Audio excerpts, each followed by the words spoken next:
आपने चेस का नाम तो सुना ही होगा। चेस बहुत सिंपल सा गेम है। यहाँ पे दो प्रतिद्वंदी होते हैं।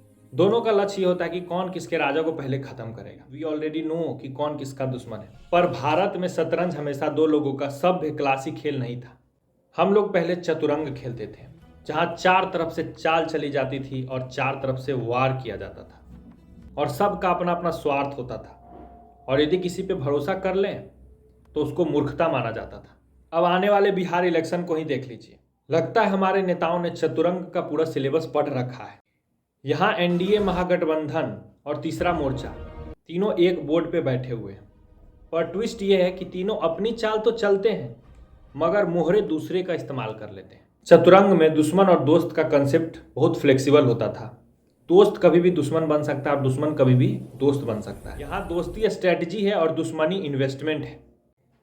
ज़्यादा फायदा लेने के लिए लोग अपने साथी को ही गिरा दें या दुश्मन को सपोर्ट करके अगले चुनाव की नींव रख दें।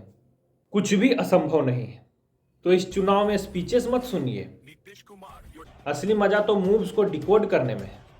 क्योंकि बिहार की राजनीति में हर राजा खुद को चाणक्य समझता है और हर प्यादा को लगता है कि वो राजा बन ही जाएगा।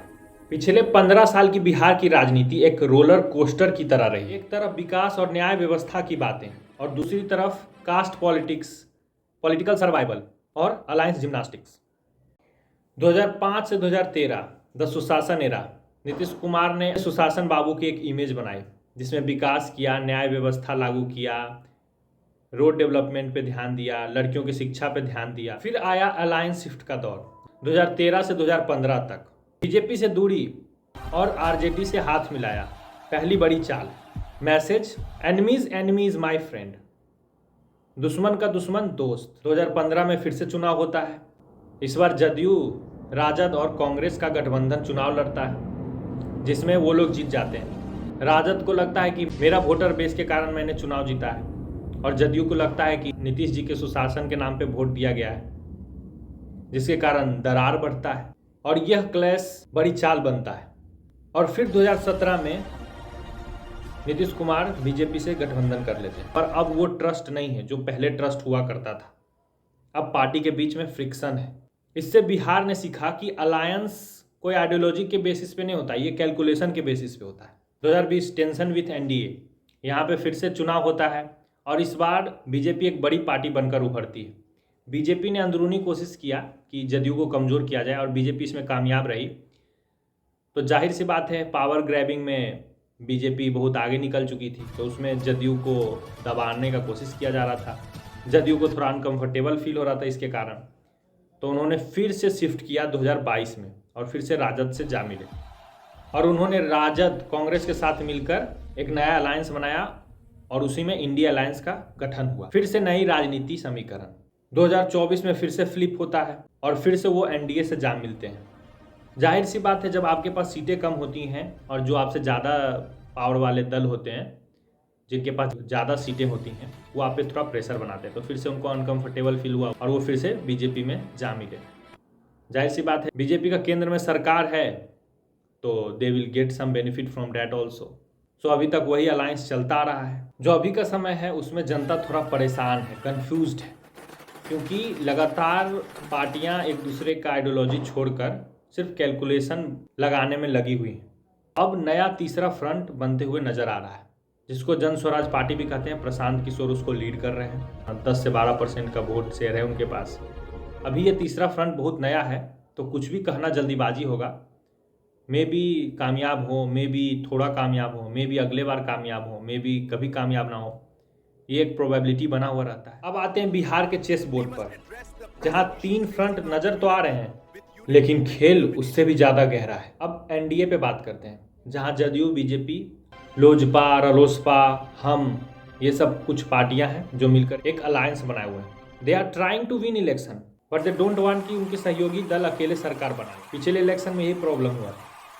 बीजेपी और जदयू और चिराग पासवान तीनों मिलकर इलेक्शन लड़ते और जिसके कारण बहुत चांस था कि बीजेपी और जदयू का अलायंस जो था 180 या 200 के आसपास सीट जीत जाता। बहुत हाई चांस था उस टाइम।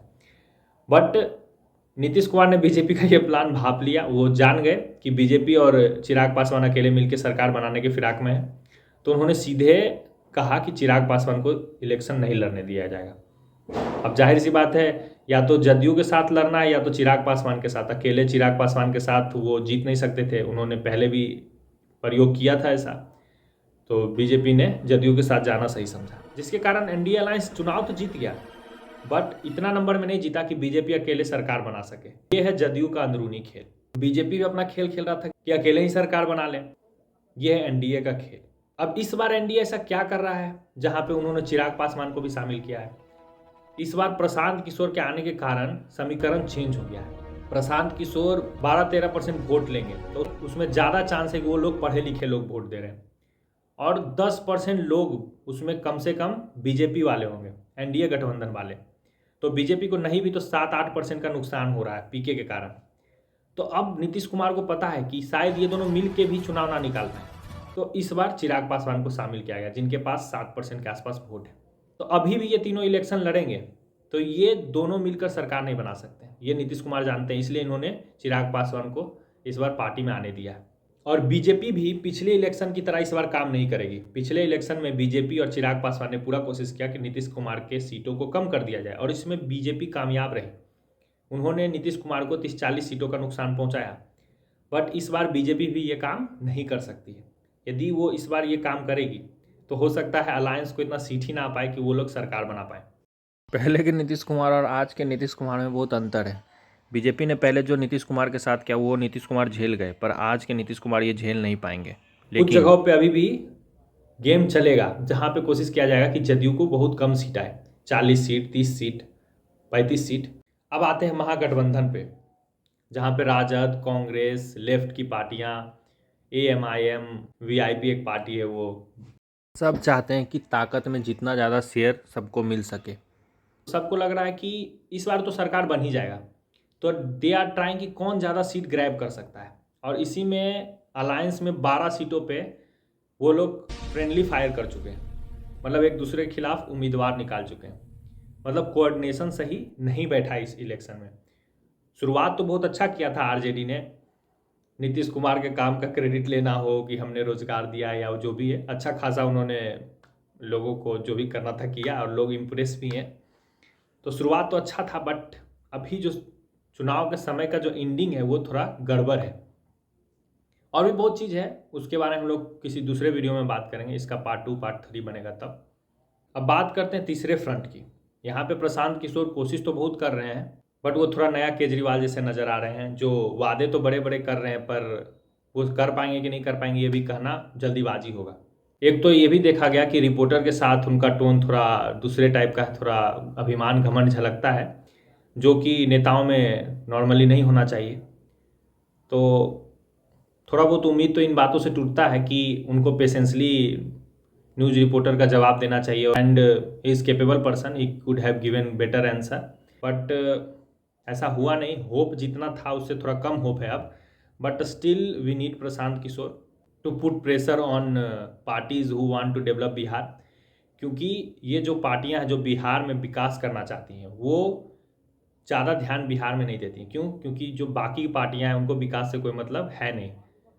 तो Prashant Kishor will put pressure on this parties. Prashant Kishor के बारे में एक और बात कहेंगे कि इनका आइडियोलॉजी एक जगह फिक्स नहीं है। और चौथी प्लेयर एक अदृश्य प्लेयर है जिसको हम लोग कहते हैं जनता। ये लोग पूरा दोष बाकी 3 प्लेयर पे डाल देते हैं और अपना रिस्पॉन्सिबिलिटी नहीं समझते हैं। खुद जात के नाम पे वोट देते हैं, या अपना है या पराया है कहकर वोट देते हैं। तो they are also fourth factor. अब स्ट्रैटेजी, सीक्रेट और पॉसिबल बिट्रेयल के बारे में बात करते हैं, क्योंकि सरकार बन जाएगी, अलग अलग सिनेरियो में क्या होगा, महागठबंधन जीतेगी तो क्या होगा, बीजेपी जीतेगी तो क्या होगा, या तीसरा फ्रंट जीतेगा जिसका चांस कम है तो क्या होगा। The game begins now. Stand united or fall divided.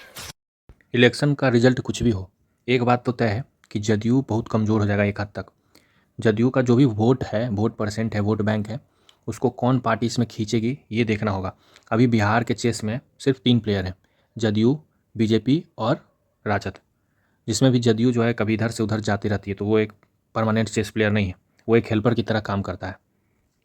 तो नीतीश जी के जाने के बाद जदयू जब एक तरह से अपना वोट बैंक खो देगा तो उस वोट बैंक को कौन पार्टी लेगा, इस पे डिपेंड करता है आने वाले समय में बिहार की राजनीति।